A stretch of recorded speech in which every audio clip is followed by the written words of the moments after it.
round 2, Battle of the Wentworth Villains, the finals. The rules. We will have all 5 of our finalists, Joan, Lou, Sonia, Judy, and Jess. They will be judged on 3 categories. They will be given 1 to 10 points per question, 1 being the lowest score you can get, 10 being the highest. Whoever gets the highest total score wins the battle. We're going to get right into the judging. Question number 1. How brutally did these women kill their victims? We're going to start with Joan Ferguson. So, as we already established, Joan Ferguson killed 8 people, okay? I believe 6 of them she killed, 2 of them she put out a hit for their murders, all right? So, the 2 that she had killed, you know what I'm saying? Nils Jesper killed Harry, Jake killed Nils Jesper, shot him and blew him up.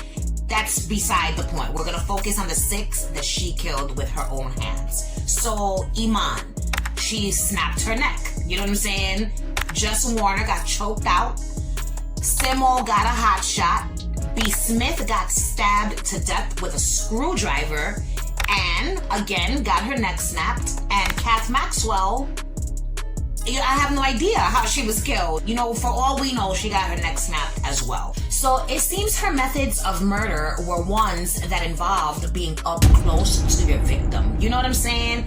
And snapping of the necks seemed to be her preferred method. It was quick and to the point. Why bother with all the muss and fuss when it could be quick and easy? You know what I'm saying? Joan doesn't like germs. So however she chooses to kill is not going to be messy. I know what you're thinking. Well, what about B. Smith? She was left a bloody mess after that. True, but what happened with B was not planned by Joan. That was B's decision, okay? And Joan had no choice but to give B what she wanted, which was a bloody, brutal death, okay? So, if it was up to Joan, we saw how she would have taken B out. She drugged her up and she was going to drown her to death, okay? Quick and easy. No mess. No germs. So let's just, figure out what her score is going to be. So we got a couple of necks snapped, 1 strangulation and setting fire to the victim, 1 hot shot staged to look like an OD, 1 brutal stabbing, and God only knows how she killed Kath. There was variety for sure, but I like the swift approach she took as far as the neck snapping goes, so I'm going to give her 7 points. Next up is Sonia Stevens. So Sonia, she bashed her best friend upside the head with a bottle, all right? And she killed her husband. Oh, God. Again, I'm not sure how, but the bitch buried his body in the wilderness after she was done killing him, okay? She was quick, but she was also brutal, as we saw when she stabbed Sharon Gilmore to death in the showers, okay? That was brutal, and the shit did not faze her in the least. I'm giving her 8 points. I know what you're thinking. 8 points? That's more points than you gave Joan. But the reason why is because Joan was frazzled after she stabbed B. Smith. You know what I'm saying? Sonia was happy as shit. She was smiling while she was stabbing the bitch. You know what I'm saying? So maybe Joan was frazzled because she realized what B had done and that she'd lost her freedom. But you know what? Que se joda. Even if the reason Joan was frazzled was because she lost her freedom and not because of the actual stabbing, Sonia's stabbing of Sharon was cold-blooded, okay? Joan's stabbing B was done in the heat of the moment. It wasn't planned, whereas Sonia planned to stab the shit out of Sharon Gilmore. I'm giving the bitch 8 points, puñeta, and that's my final answer. As for Lou, in the same category, oh my God, I love Lou Kelly so much. Let me just throw that out there. So I love Lou Kelly so much, you know what I'm saying? I wish she was real so I could cook her a meal and make her fall in love. Her methods of murder were whatever the fuck you wanted them to be. Left to her own devices, she was gonna stab you up like she did with Mari Winter. She was also down to poison you and then set your body and the building in which you sleep in on fire like she did with the True Paths people, okay? She was also down to give you the option of how you were going to leave this earth. Poison or getting your throat slit. The possibilities were endless when it came to Lou. She was ruthless and cold-hearted and cold-blooded. And if it had to go down, then it was going down one way or another. Like when she gave in and helped Mari end Sheila after Sheila chose to drink the poison. She preferred for Sheila to, wiggle around in pain until she died. But at the end, she was like, you know what? Fuck it. Either way, she's going down. So, it's whatever. I'm giving her 9 points. So, Judy. Well, since I blame her for the Wentworth bombings, she's responsible for those deaths, you know what I'm saying? And those deaths, they weren't that bad, you know what I'm saying? If anything, most of them, looked like they went quickly and with minimal bloodshed. But if I add in her murder attempt on Allie, then shit, man, that was brutal.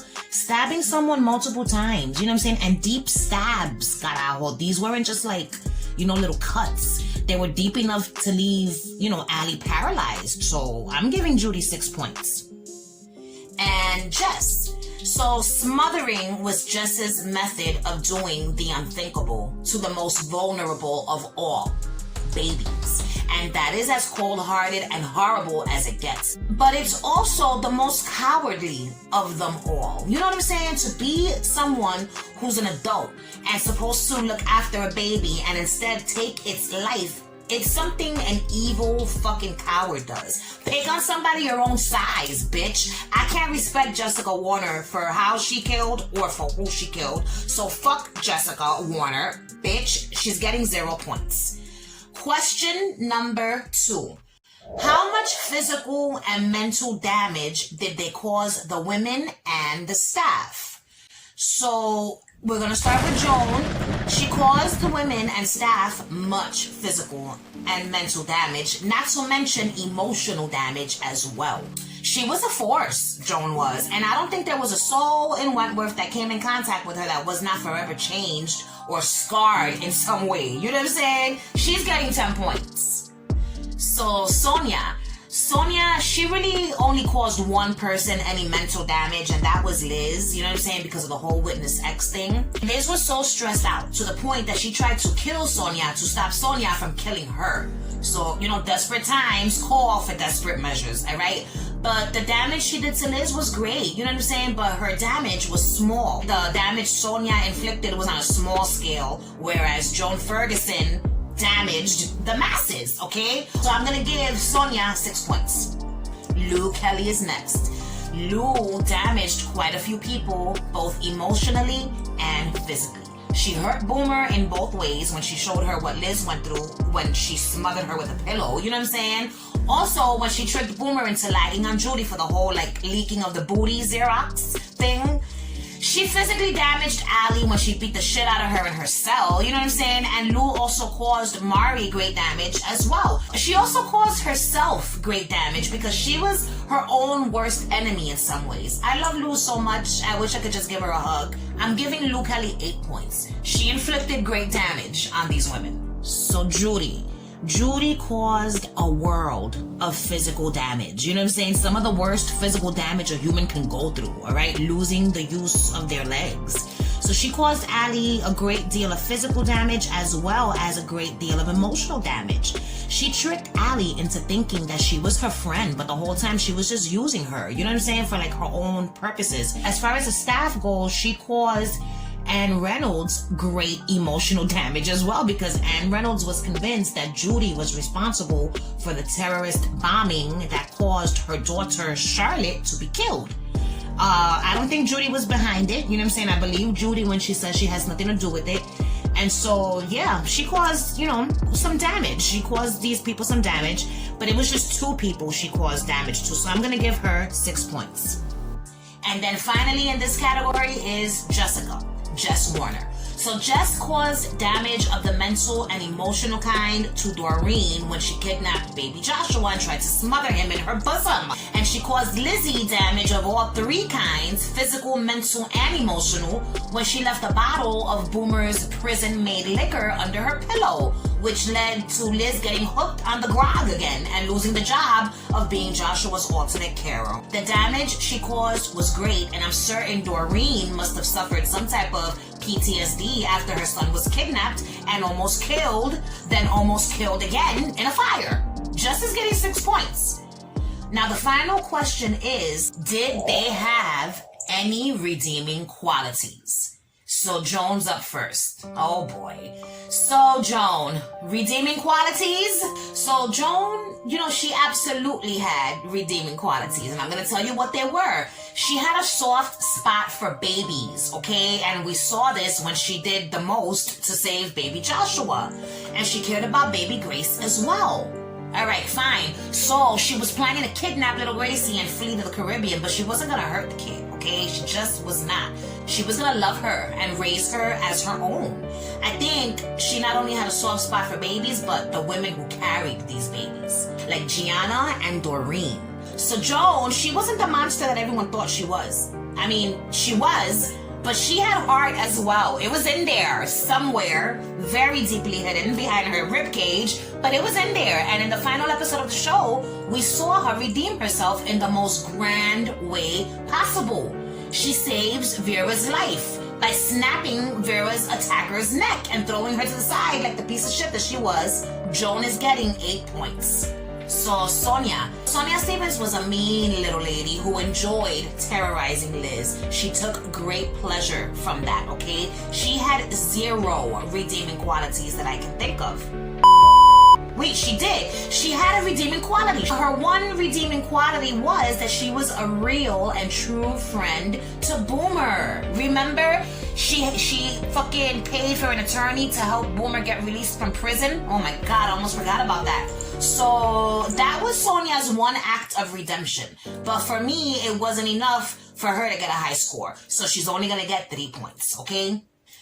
My precious baby love Luke Kelly is next. So where does one begin? Oh my God, did she have any redeeming qualities? Yes, she damn sure did. Her main redeeming quality, in my opinion, was the way that she loved. If Lou loved you, then she loved you, and that was final. If she loved you, there was not a human alive that would be able to talk shit about you in her presence. For if they did, she was gonna beat the shit out of them and potentially kill them. She was extremely loyal to those that she felt deserved her loyalty, like Liz and Reb. So I'm gonna give Lou Kelly 7 points. So Judy, I hate her, so my first instinct is to say hell no, the bitch didn't have any redeeming qualities, but damn it, she did. She didn't have to, but she asked her lawyer to help Lou Kelly out and see what he could do to help Lou. You know what I'm saying? That was nice of her and very unexpected. I would have never thought Judy would have done anything to help anyone without having an ulterior motive. In this treacherous bitch's defense, she did help Ruby when she hacked into the prison computer system and found out where Rita was, you know what I'm saying? And I don't remember her asking for anything in return, right? I'm giving her 1 point for each of these good deeds, so she's gonna get 2 points. And finally, we have come to Jess Warner. This one is going to be quick and easy. Jess was a bitch, and the fact that her prey were babies who would not and could not hurt anyone is unredeemable in my book. So the crazy bitch is gonna get 0 fucking points. May she rot in hell where she belongs. All right, world, so give me a minute while I calculate these scores, and when I return, a winner will be announced. Okay, I'm back. Here we go. Coming in at 5th place with 6 points is Jess Warner and her baby-killing self, okay? In 4th place with 14 points, we have Judy Bryant and her treacherous ass. In 3rd place with 17 points, we have the sneaky Sonia Stevens, who is also in hell, probably seducing Satan as we speak. Coming in at 2nd place with 24 points, we have the one, the only Louise Kelly. Oh my God, I'm so proud of her. Which means Joan the Freak Ferguson has won the battle. Coming in at 1st place with 25 points, beating Lou Kelly by just 1 point. Joan Ferguson. She came to Wentworth to correct, okay? To correct the women and staff alike. She wreaked havoc on the entire prison population. She killed. She destroyed. She manipulated, all right? She was both the law and the criminal, and I loved her. And never have I been more proud of Joan as I am in this moment. So shout out to Joan Ferguson. May she forever be a crazy bitch, all right? And she will now go down in history for having been crowned Wentworth's Greatest Villain. So this is it, world. If you like this video, don't forget to like my shit, subscribe to my channel if you've not yet already, and if you do subscribe, don't forget to ring the notification bell so you can be alerted when I post videos in the future. Thank you so much for watching. Bye.